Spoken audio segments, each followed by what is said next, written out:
Welcome back. You're watching BBC News. The US National Security Advisor Jake Sullivan is on the third and final day of talks with top Chinese military officials in an effort to reduce tensions between the two countries.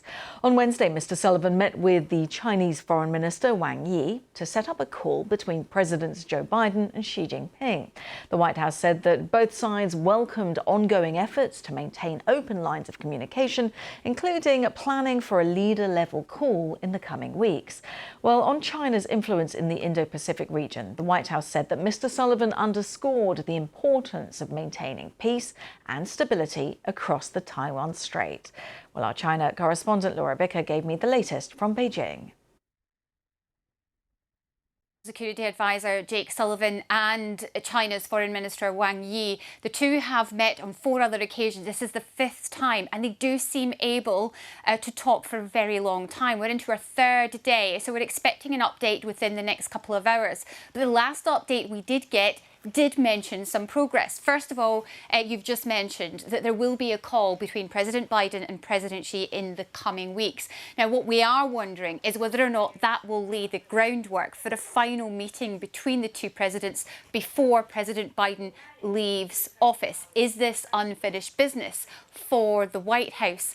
And second, the other kind of progress that seems to have been made is that Jake Sullivan has met for the first time since 2016 for any US National Security Advisor. He's met a top Chinese general and they've had discussions about military-to-military communication. That shows just how seriously both sides are taking this, and that is because there are a number of flashpoints throughout the world, including, as you mentioned, the Taiwan Strait and the South China Sea. And in those areas, the Chinese and the Americans come very, very close together. What both sides fear is a miscommunication, a miscalculation that could lead to conflict. And that's what this is about. This is about stopping this competition of the 21st century turning into any kind of conflict. What about the other flashpoints, not least the Middle East and Ukraine?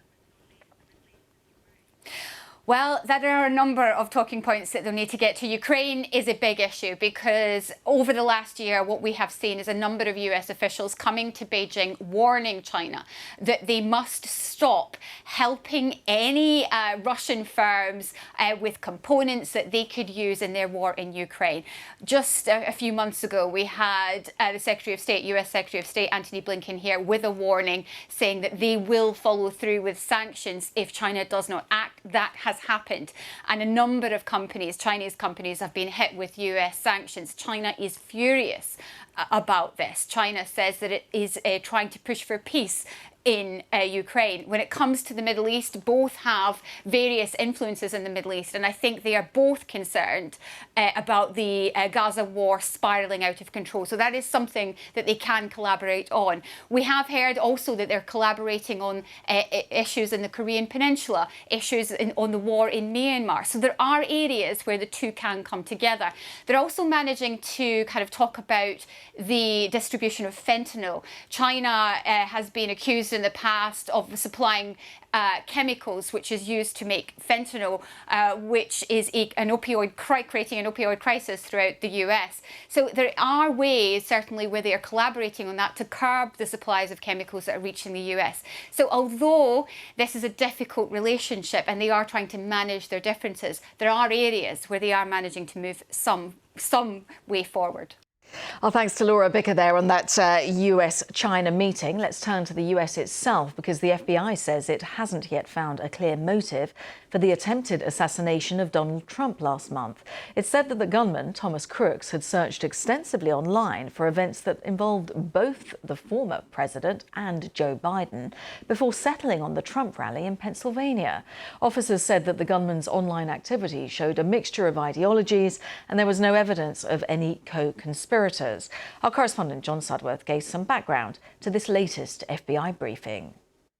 Well, the FBI has come in for intense criticism, first and foremost, of course, for its failure to protect the former president on the day of the shooting, but more recently over its handling of the investigation and the evidence. And this briefing was in part an attempt by the FBI to push back on some of those more recent criticisms, saying that the protocols of evidence have been followed and that it is doing all it can to get to the bottom of the motives for the attack. What's interesting, though, is that despite those hundreds of hours of video footage they have trawled through, despite hundreds of interviews carried out, despite the intense scrutiny on the social media use and the internet footprint of Thomas Crooks, the gunman, they are no clearer to establishing a motive. He remains something of an enigma. They say that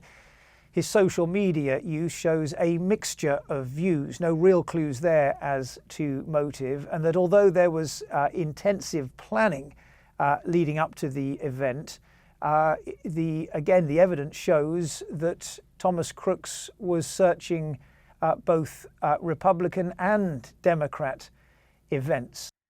John Sudworth there with the latest on the FBI briefing.